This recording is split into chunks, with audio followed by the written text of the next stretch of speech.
Hi, everybody. Hello, sir. Oh, thank you, ma'am.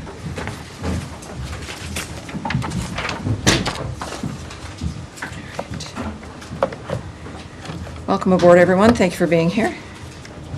I know a few people are doing some hits, so we might have some people coming in. Appreciate, again, you being here. All right, an announcement, I think rather important one for certainly all of you here and everyone watching at home, and certainly everyone here at the State Department. Welcome aboard. Today, under President Trump's leadership and at the direction of Secretary Rubio, we are reversing decades of bloat and bureaucracy at the State Department. The Secretary announced a reorganization plan to build an America First State Department to meet the challenges of a new era. He has issued the following statement on the plan, which you can get at State Department DEPT, or how is it, .gov? State.gov. State.gov is where you can get this statement and links to other information on what we're about to discuss. We are facing tremendous challenges across the globe to deliver on President Trump's America First foreign policy. We must make the State Department great again. In its current form, the department is bloated, bureaucratic, and unable to perform its essential diplomatic mission in this new era of great power competition. Over the past 15 years, the department's footprint has had unprecedented growth and costs have soared. But far from seeing a return to investment, taxpayers have seen less effective and less efficient diplomacy. The sprawling bureaucracy created a system more beholden to radical political ideology than advancing America's core national interests. That is why today Secretary Rubio is announcing a comprehensive reorganization plan that will bring the department into the 21st century. This approach will empower the department from the ground up, from the bureaus to the embassies. Region-specific functions will be consolidated to increase functionality, redundant offices will be removed, and non-statutory programs that are misaligned with America's core national interests will cease to exist. Under President Trump's leadership, we have a commander-in-chief committed to putting America and Americans first. As his Secretary of State, Secretary Rubio, announces that he is in fact confident a reformed State Department will meet the moment and help make our country great once again. So the bottom line here is that these sweeping changes will empower our talented diplomats to put America and Americans first. It is also, I will remind, for those of you who are in the bullpen and those watching at home, as I've mentioned before, there's a number of journalists and organizations that are a member of our bullpen. They're people who cover the State Department and work here in the building. And we had a discussion earlier today with some more background on this, that also for State Department personnel, everyone in the building will be receiving, of course, this statement. And there's an opinion piece that is available from the Secretary at the new State Department Substack link. And that is statedept.substack.com. Is that it? Go there, and it will ask if you want to subscribe. You don't have to. You can just click on the title, and you'll get additional commentary from the Secretary in this regard. Also, for everyone in this building, there is additional information. There is a fact sheet. There are frequently asked questions. There's an additional statement from the Deputy Secretary Landau, so you will be able to see that as well. And as a reminder again, because I know there's been a lot of fake news out there, this is a reorganization plan. It is not something where people are being fired today. They're not, no one's going to be walking out of the building. It's not that kind of a dynamic. It is a roadmap. It's a plan. It is something that there's been a congressional notice that has been sent. And so the steps and the procedures that happen through the government are also taking place at this point as well. And at this stage, I will open it up for questions on this issue. Yes? Sure. Sean? Thanks. If you don't mind, just obviously lots of questions. Just to make sure we get to it. The Russians saying that Special Envoy Witkoff is coming back. All right, so we're doing that's a different issue. Let's stick with this. It's interesting. If none of you have any questions about this, questions. Yeah. So I mean questions about this, and then of course I know, Lord knows, there's many other things that are happening as well. I guess, all right. Yes. Go ahead. Just on the hiring freeze and the way that this affects the folding in of USAID to Sure. the State Department, how, given the fact that these people are not considered State Department employees, what opportunities, if any, are going to be given to them to be able to reapply or Sure. not for their position? Sure. First of all, the USAID fold-in, that in a way is kind of the genesis of this, right? We knew that was going to happen. USAID was going to become a part of the State Department. And in this framework, what you'll see, and it makes, I think, perfect sense, and people seeing this will see that it makes sense, is that instead of this monolithic entity that was, its own object in Washington, D.C., making decisions about aid and where the money would go, the usual experience, and I've experienced this with the Secretary's travels and his conversations with the leaders and also our own embassy and consulate staffs, is that you would have donations or funding for a project that the country itself was not interested in or did not want and had other needs, that the embassy staff or the ambassador was never consulted, that the opinions of the people who are working in the country were not consulted. So they would see money going into a nation, as an example, put in to fund something that was even, in some cases, detrimental to the nation that we were working with, or opposed by an ambassador, and yet there was no input and no action. In this particular kind of reorg, it's about consolidating things, right? Weaving certain offices into other bureaus, making situations smaller, reorganizing it, literally. And in that case, you will see the bureaus, which used to have a lot of power, but had really kind of lost that in a certain way through the giant bureaucracy that became evident through the 70s and 80s and 90s.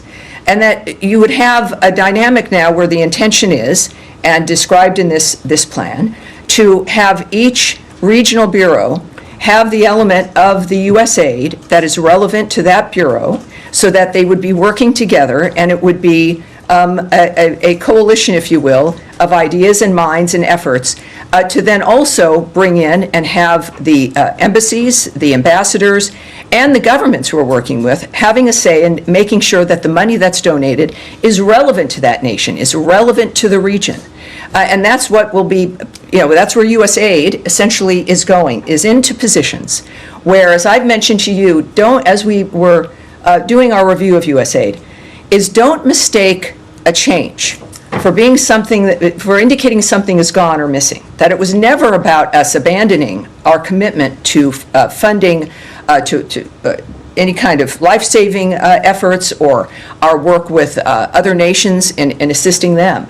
But it was going to look different, and now it will. But it will not just look different, but it's actually going to be within a functional framework to make sure that any aid that goes out is aid that that we work with the nation on, that we work with the embassies on, and people on the ground with an interest who are stakeholders will have a say in that. I think that that's certainly a much more functional way to move foreign aid through. But on the employees themselves, Oh, that sure. were already sort of in limbo in terms of how their jobs Sure. were going to change when the department was going to be taking over Sure. USAID, are those employees going to have the opportunities to apply for other positions? How many people? Well, some will. So again, this is a proposal, this obviously could change, but as you have offices that are cut, or even some bureaus that were set up for a specific situation that end up being cut entirely, that you will have people who then, Foreign Service officers, the career workers, et cetera, being able to apply for something else. So these are, it's a dynamic where you've got a certain number of open seats that exist, and then people who, of course, will then be out of the seat where they were if, in fact, their office is cut or even folded in to another bureau. So these are, again, this is, again, a roadmap, and it's a dynamic, whereas we've said in the past certain dynamics where people, and this is new for me as somebody who's never worked for government, very much in a way like the military, where you can be working for the State Department, working in a specific, let's say, embassy overseas, and then that job ends, and then you come home and you get slotted into a new job. That, I think, for the American people, maybe for large corporations, that makes sense. But that's how it works here, when, of course, that's possible. So that is possible, and we will clearly watch that as it plays out.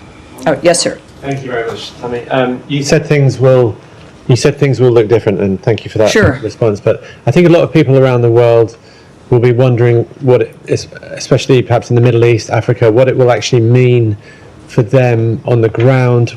How will these changes take effect? Will we see offices over there that are being closed, consulates and so on? Can you talk a little bit about what people around the world can actually expect? Well, I can't speak to, it's a very separate issue, right? This is an organizational roadmap for this department here, right, in Washington, D.C. The arguments about what will occur in other countries, you're talking about embassies and consulates, that's not addressed here. It's not a factor that this reorg doesn't affect them, except, as I've mentioned, is more involvement, right? More direct, person-to-person framework as opposed to bureaucracy to bureaucracy. No more calling up USAID and going through, 17 messages and trying to get an answer back about what's happening with a certain grant or what's happening with a certain plan. That this is really, in a way that I think I've heard many people here note, including the Secretary and the Deputy Secretary, of returning the State Department to its traditional base, to the nature of human diplomacy, of getting things done, and my goodness, especially in the 21st century, that move so rapidly, faster than any other time in history. And this is what the State Department used to be able to do. It has grown, as the Secretary's statements indicated, quite bloated, unable to move, stuck in really just a bloated inability bureaucratically to make decisions or to get things done. And if decisions are made, the levels that have to be gone through extend the amount of time to where you can get a decision made. So I would say for embassies and consulates and the world itself, as they're already seeing when it comes to the way that President Trump operates, the way that Secretary Rubio operates, it's about faster results with, I think, a more nimble effort. All right. Yes, Humaira. Thank you, Tammy. So in the reorg, we see that the Undersecretary for Civilian Security, Democracy, Human Rights, as known as J inside the State Department, seems to have been eliminated, and some of the bureaus under that is being brought under different undersecretaries. But for example, Office of Global Criminal Justice, which works on monitoring atrocities overseas, which cooperates with different governments on war crimes accountability, seems to be completely eliminated. So I'm wondering, this undersecretariat was a place where U.S. basically did democracy and rights promotion globally. Mm-hmm. Does the new State Department under President Trump no longer sees that as a mission? Is that no longer a priority? Sure. Yeah. I mean, I have a follow-up. it's a legitimate question. Again, we've grown used to seeing something, and then that would indicate that's where that lives, and if that's gone, the effort is gone.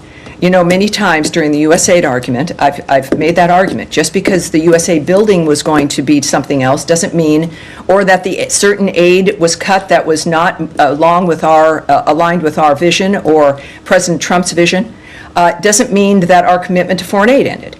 So you're right. There are going to be certain offices and certain bureaus that are going to be gone or folded into other bureaus. I would say this is one of the most important aspects of this for everyone in the building and everyone watching at home. Because you might have had a specific bureau that dealt with a discrete issue, doesn't mean because it's now folded into another larger bureau, doesn't mean that it's gone or we don't care. It means that, in fact, certain issues deserve to be considered part, not like some specialized, separate, segregated interest. Why shouldn't that interest be in every bureau, right? If you've got bureaus that, and for people watching at home, as I mentioned, I think in my very first briefing, that the State Department isn't just a bunch of people at a desk looking at the internet and people figuring out what it is they want to say to a world leader. There's bureaus filled with people who care about the country, the State Department, and are experts, researchers, individuals who are committed to a certain region, who understand it, who have also, though, the relationships with people in the countries in that region. And then they inform us, they do the research, they inform me for this briefing. I go onto the screen, and it's every bureau in this building that has what we call lines, which is the information about what's happening on an issue.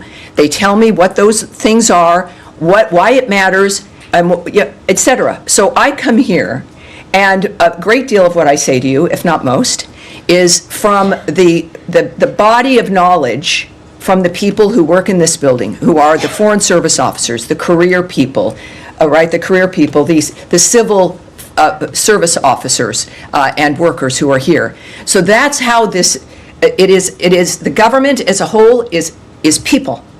It is a collection of people who've gathered to further the founder's vision, and who with each election gather to further the vision of the person who leads this government. So when we think about the nature of USAID or those other bureaus you mentioned, if a bureau is gone, that is certainly all these issues are important. It means that we're looking at certainly blending in with the regional bureaus, taking certain issues away from being specialty issues, and making sure that they're in the frameworks of the bureaus so that they can be weaved in and dealt with as a whole within all the work. Yes, of course.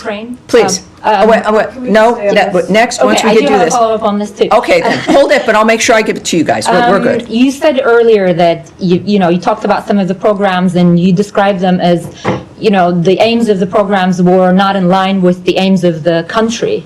Now, there are countries, like U.S. has made democracy promotion a priority, but that priority actually did not go down well with some of the countries in the world. So if a country, for example, a lot of people would give the example of Hungary,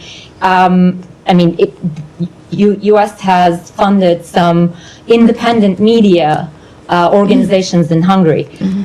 If those are in contradiction with Hungary's goals, U.S. is no longer going to do that. No, it's not. Without, of course, speculating on what we would do in a particular country, the point is that American tax dollars that are sent as aid or to supplement something in another country deserves to be used to reflect the values and the interests of the United States, which of course is democracy and freedom around the world. I think it's safe to say that with all of our actions, certainly the Trump administration, we have made it clear that that is our priority. But also making sure that the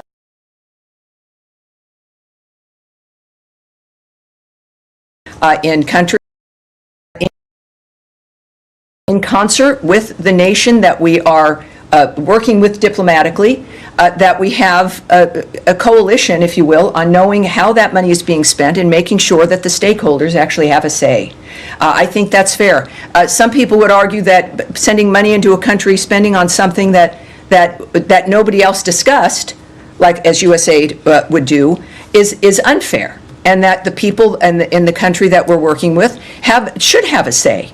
But bottom line is, this now moves into something that is more accountable, more specific, easier to describe, easier to ask questions about, and easier effectively for everyone involved here at the State Department and at the embassies and consulates involved, more accessible and more transparent. All right.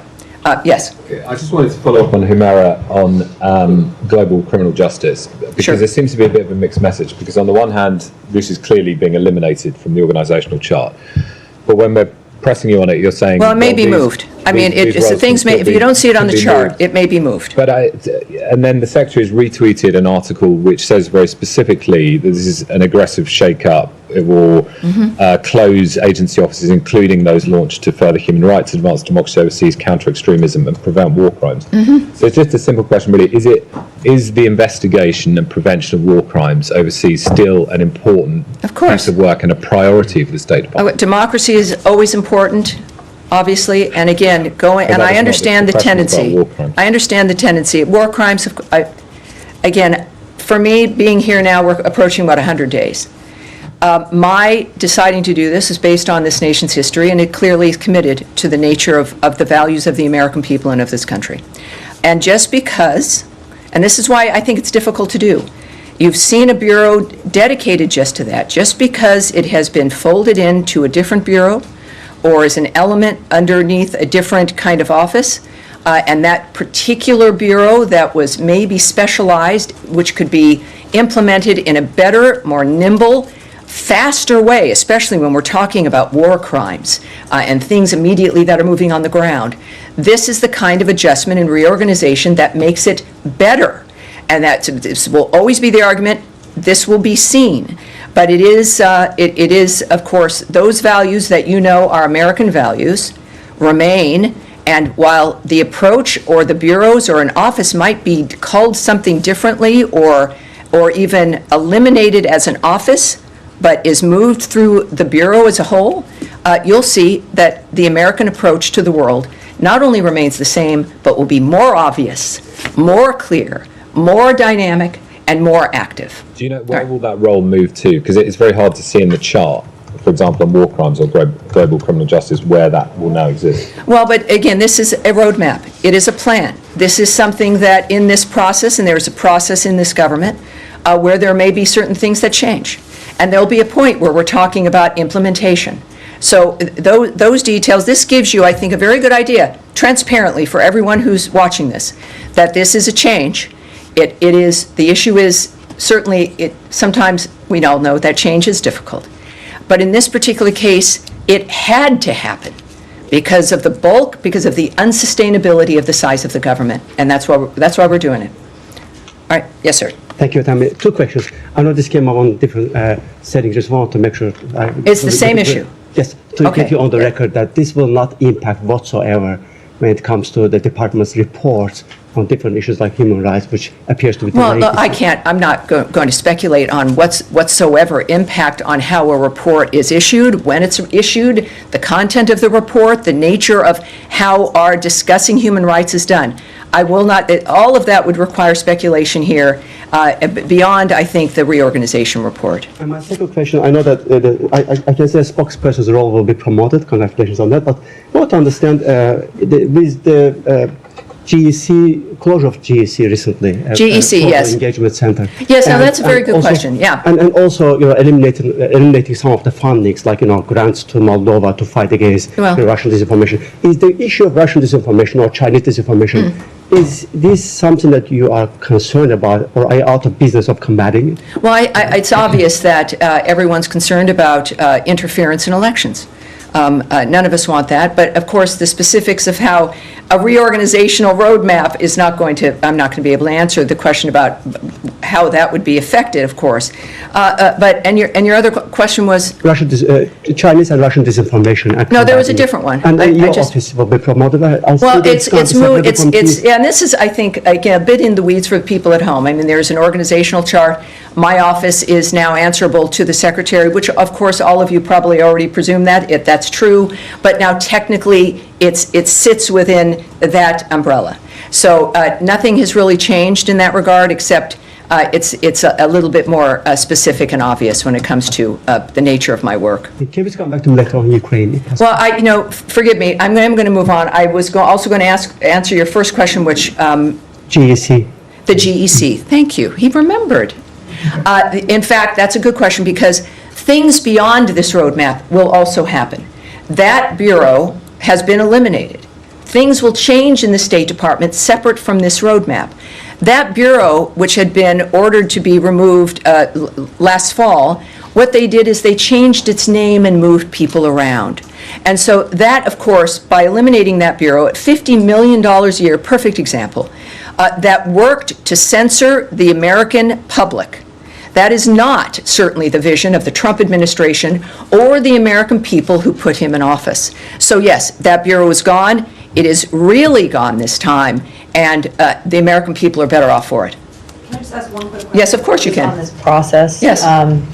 There's an internal State Department memo that was put out about this that said that the undersecretaries are going to be submitting a path to reduce domestic staff by 15%. Can you just help us understand how the leadership in charge of this reorg came up with the 15% number, and if there's any wiggle room there, or if well, I said this is an internal document. I'm not going to speak on something that you may or may. I'm not going to presume you didn't see something, so forgive me. But I'm not going to speak on the specifics of something like that. But the undersecretaries do have a role here. This is, again, not from on high things being swept away with one of those large yard brooms. This is a very specific dynamic brought to the undersecretaries who have daily operational experience. I see you. Keep your hand down, please. I'm sorry, it's a little distracting. These are undersecretaries who are working daily with the people in this building, who work in this building, who know what's being produced, who know what has to happen, and they are best suited to make a determination when it comes to this roadmap about how to apply the nature of what we want to accomplish. So the undersecretaries are directly involved, and they will, I think, they'll have about 30 days to make their own plan in this framework, and then, of course, we'll see how that manifests in the meantime.